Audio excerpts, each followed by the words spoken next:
Alright, magandang araw mga katracker. Welcome na naman sa panibagong episode.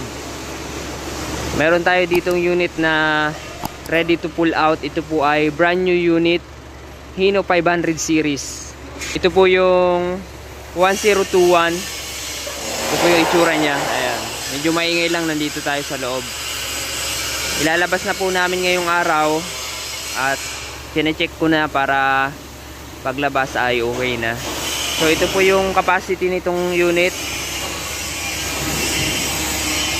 Gross weight 10,400, net capacity naman na 5,200, 3 passenger.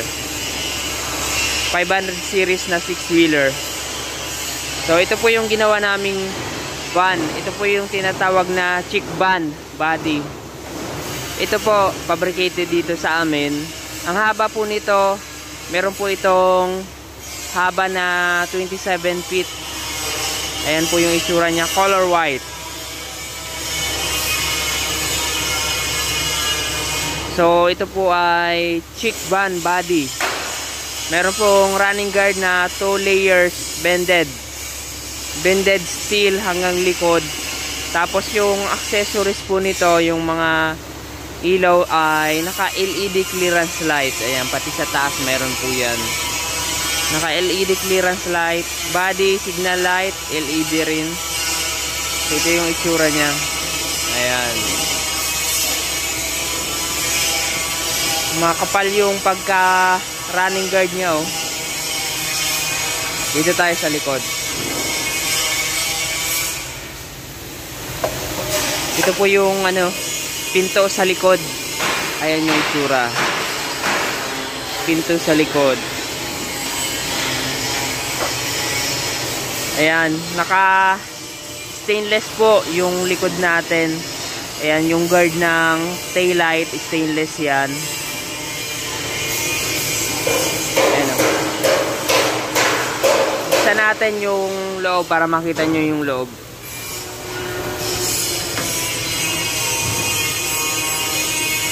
Ayan, stainless flooring, checkered plate.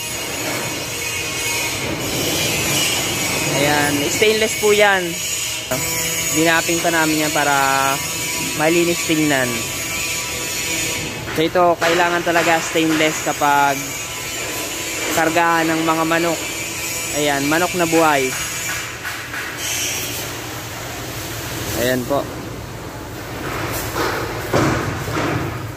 So dito mga katracker ay nagagawa kami ng mga special body ng unit ng truck. So ayan po yung itsura nya.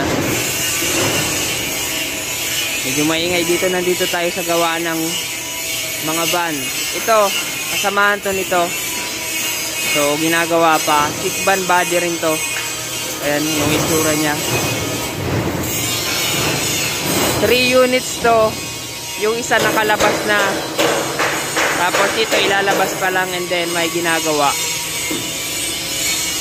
Ayan po yung itsura ng ating unit na palabasin dito sa Calipil Marketing Corporation. So ito brand new na Hino. So pakita ko sa inyo yung loob nito para magkaroon kayo ng idea. Sa mga hindi pamilyar sa ganitong unit na Hino 500 series. Ayan, color brown yung ating dashboard. Ayan po. Meron din itong center seat. Maganda yung upuan nito. Ayan, naka leather type yung mga upuan. Ayan, 6-speed manual transmission lang to. And then ito yung instrument panel nya, steering wheel, radio, yung AC, tapos other switches para sa mga accessories. Ito yung ating ceiling. Ayan, mayroong isang compartment club sa taas. Tapos doom light. Ayan, simple lang. Tapos dito sa likod, ito na.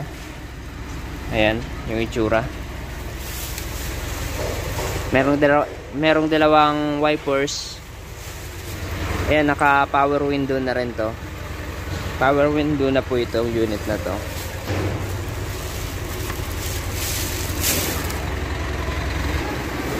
Ayan mga ka-tracker, nandiyan na yung pipick up ng unit.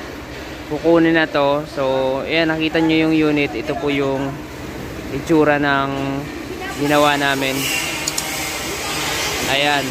So dito ko naman tatapusin tong video na to. Maraming salamat sa panonood. Paki-like, share and subscribe na lang. Maraming salamat. God bless. Bye bye.